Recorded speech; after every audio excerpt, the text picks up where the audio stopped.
Friends இந்த முட்டை மசாலா பாருங்க, நான் பார்க்கவே எவ்வளோ ஒரு சூப்பராக இருக்குது. டேஸ்ட்டும் அந்தளவுக்கு நல்லா சூப்பராக இருக்கும். நீங்கள் வடித்த சாதத்தோடு இதை வச்சு சாப்பிடும்போது அந்தளவுக்கு டேஸ்ட் சூப்பராக இருக்கும். நீங்கள் சாதம் மட்டும் கிடையாது, இட்லி, தோசை, சப்பாத்தி, பூரி, பரோட்டா அதுக்குள்ளே வச்சு சாப்பிடும்போது இதோட டேஸ்ட் அந்தளவுக்கு சூப்பராக இருக்கும். இன்றைக்கி நம்ம சூப்பரான முட்டை மசாலா தான் செய்ய போகிறோம். எப்படி செய்யலான்னு பார்க்கலாமா? Hi friends, welcome to Kerala சமையல். இந்த கேரளா சமையலில் முட்டை மசாலா தான் செய்ய போகிறோம். வாங்க எப்படி செய்யலான்னு பார்க்கலாம்.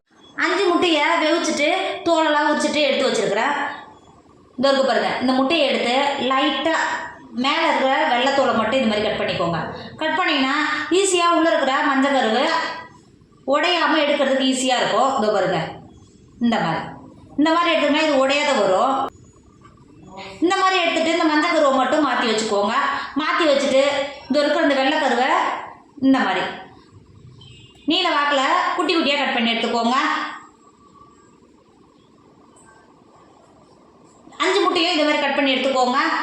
இப்போ பாருங்கள், 5 முட்டையும் மஞ்சள் கரு தனியாக வெள்ளை கரு தனியாக கட் பண்ணி எடுத்துருக்கோம் பார்த்தீங்களா? இப்போ முட்டையை மாற்றி வச்சுக்கோங்க. முட்டை மசாலா பண்ணுறதுக்கு அடுப்பில் ஒரு இரும்பு கடாய் வச்சுருக்கேன். ஒரு குழிக்கரண்டி அளவுக்கு எண்ணெய் சேர்த்துக்கோங்க. எண்ணெய் சேர்த்து எண்ணெய் நல்லா சூடாகிடுச்சு. 1 டேபிள் ஸ்பூன் பெருஞ்சீரகம் சேர்த்துக்கோங்க. பாருங்கள், பெருஞ்சீரகம் சேர்த்து நல்லா பொரிஞ்சு வந்துருச்சு. ஒரு கொத்து கருவேப்பிலை உருவிட்டு எடுத்து வச்சுருக்கேன், உள்ள சேர்த்துக்கோங்க. அது கூடவே 10 பல்லு பூண்டு பொடியாக கட் பண்ணி வச்சுருக்கேன், புள்ள சேர்த்து கொடுத்துக்கோங்க. அது கூடவே 2 பச்சை மிளகா கட் பண்ணி வச்சுருக்கேன், புள்ள சேர்த்து கொடுத்துக்கோங்க. எடுத்துட்டு ஒரு டைம் நல்லா கிண்டி கொடுத்துக்கோங்க. இப்போ பாருங்கள், பூண்டும் பச்சை மிளகா சேர்த்து ஒரு 5 செகண்ட் நல்லா கிண்டி கொடுத்துட்டோம். இப்போ கலர் மாதிரி வந்துருக்கு பார்த்தீங்களா? இப்போ இந்த ஸ்டேஜில் 4 பெரிய சைஸ் வெங்காயத்தை பொடியாக கட் பண்ணி வச்சுருக்கேன், இப்போ உள்ள சேர்த்து கொடுத்துக்கோங்க. வெங்காயத்தை சேர்த்து கொடுத்துட்டு வெங்காயம் வதங்கிறதுக்கு 1 டேபிள் ஸ்பூன் உப்பு சேர்த்துக்கோங்க. உப்பு சேர்த்துட்டு வெங்காயத்தை வதக்கிக்கோங்க. ஒரு 5 நிமிஷத்துக்கு நல்லா கிண்டி கொடுத்து வெங்காயத்தை வதக்கிக்கோங்க. இப்போ பாருங்கள், வெங்காயம் எந்த அளவுக்கு நல்லா கலர் மாதிரி வதங்கி வந்திருக்கு பார்த்தீங்களா? இப்போ இந்த ஸ்டேஜில் 1 டேபிள் ஸ்பூன் இஞ்சி பூண்டு பேஸ்ட்டு சேர்த்துக்கோங்க. சேர்த்துட்டு இஞ்சி பூண்டு பச்சை வடை போகிறதுக்கு ஒரு 5 நிமிஷத்துக்கு வெங்காயத்தோடு சேர்த்து வதக்கிக்கோங்க. இப்போ பாருங்கள், இஞ்சி பூண்டு சேர்த்து ஒரு 10 நிமிஷத்துக்கு நல்லா பச்சை வடை போய் நல்லா வதங்கி வந்துடுச்சு. இப்போ நம்ம மசாலாலாம் சேர்த்து கொடுத்துக்கோங்க. 2 டேபிள் ஸ்பூன் மல்லித்தூள் சேர்த்துக்கோங்க. 1/2 டேபிள் ஸ்பூன் பெருஞ்சீரக பொடி சேர்த்துக்கோங்க. ஒரு பிஞ்சு மஞ்சத்தூள் சேர்த்துக்கோங்க. 2 டேபிள் ஸ்பூன் மிளகாத்தூள் சேர்த்துக்கோங்க. உங்கள் காரத்துக்கு அனுசரித்து மிளகாத்தூள் சேர்த்து கொடுத்துக்கோங்க. சேர்த்து கொடுத்துட்டு நம்ம சேர்த்த வெங்காயம் இஞ்சி பூண்டோடு சேர்த்து மசாலாவோட பச்சை வடை போடுறதுக்கு ஒரு 5 நிமிஷத்துக்கு வதக்கிக்கோங்க. இப்போ பாருங்கள், ஒரு 5 நிமிஷத்துலேயே எந்த அளவுக்கு நல்லா மசாலாவோட பச்சை வடை போய் நல்லா வதங்கி வந்திருக்கு பார்த்தீங்களா? இப்போ இந்த ஸ்டேஜில் ஒரு 1/4 கப்பு தண்ணி சேர்த்துக்கோங்க. 1/4 கப்பு தண்ணி சேர்த்துட்டு நல்லா கிண்டி கொடுத்துக்கோங்க. இந்த அளவுக்கு நல்லா கிண்டி கொடுத்துட்டு ஒரு 10 நிமிஷத்துக்கு மசாலாவோடு சேர்த்து வெங்காயம் தக்காளிலாம் சேர்த்து நல்லா வேக விடுங்க. இப்போ பாருங்கள், நல்லா மசாலா எந்த அளவுக்கு நல்லா வெந்து எண்ணெய் பிரிஞ்சு வந்துருக்கு பார்த்தீங்களா? இப்போ ஒரு டைம் நல்லா கிண்டி கொடுத்துக்கோங்க.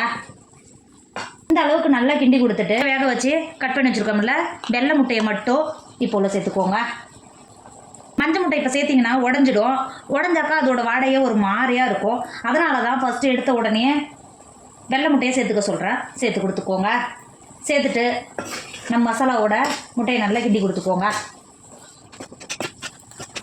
இந்த அளவுக்கு நல்லா கிண்டி கொடுத்துட்டு ஒரு 10 நிமிஷத்துக்கு மசாலாவோடைய முட்டையை நல்லா வேக விடுங்க. பாருங்கள், ஒரு 10 நிமிஷம் நல்லா முட்டையோ மசாலாவோட நல்லா வெந்து வந்து இப்போ எண்ணெய் பிரிஞ்சு வந்துருக்கு பார்த்தீங்களா? பார்க்கவே எவ்வளோ ஒரு சூப்பராக இருக்குது பாருங்கள் கிரேவியோட. இப்போ நம்ம வேக வச்சு எடுத்து வச்சுக்கோம்ல, மஞ்சள் முட்டை தனியாக எடுத்து வச்சுக்கோம்ல, இப்போ உள்ள சேர்த்து கொடுத்துக்கோங்க. சேர்த்து கொடுத்துட்டு மஞ்சள் முட்டை உடையாமல் மெதுவாக மசாலாவோட சேர்த்து இது மாதிரி கிண்டி கொடுத்துக்கோங்க. இந்த அளவுக்கு நல்லா கிண்டி கொடுத்துட்டு 1 டேபிள் ஸ்பூன் மிளகுத்தூள் சேர்த்துக்கோங்க. 1/2 டேபிள் ஸ்பூன் கரம் மசாலா சேர்த்துக்கோங்க. சேர்த்து கொடுத்துட்டு ஒரு டைம் நல்லா கிண்டி கொடுத்துக்கோங்க. இந்த அளவுக்கு நல்லா கிண்டி கொடுத்துட்டு லாஸ்ட்டாக ஒரு கைப்பிடி அளவு நல்ல மல்லித்தழையாக பொடியாக கட் பண்ணி வச்சுருக்கேன், இப்போ உள்ள சேர்த்து கொடுத்துக்கோங்க. மல்லித்தழையாக கொஞ்சம் எக்ஸ்ட்ராவே சேர்த்து கொடுத்துக்கோங்க. இதோட டேஸ்ட்டும் வாசனையும் அந்தளவுக்கு நல்லா சூப்பராக இருக்கும்.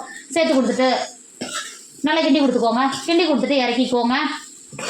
ஃப்ரெண்ட்ஸ், இப்போ பாருங்கள், நம்மளோட முட்டை மசாலா சூப்பராக ரெடி ஆகிடுச்சு. இதோட டேஸ்ட் அந்த அளவுக்கு சூப்பராக இருக்கும். நீங்கள் சுட சுட சாதத்தோடு வச்சு சாப்பிடும்போது இதோட டேஸ்ட் அந்த அளவுக்கு சூப்பராக இருக்கும்.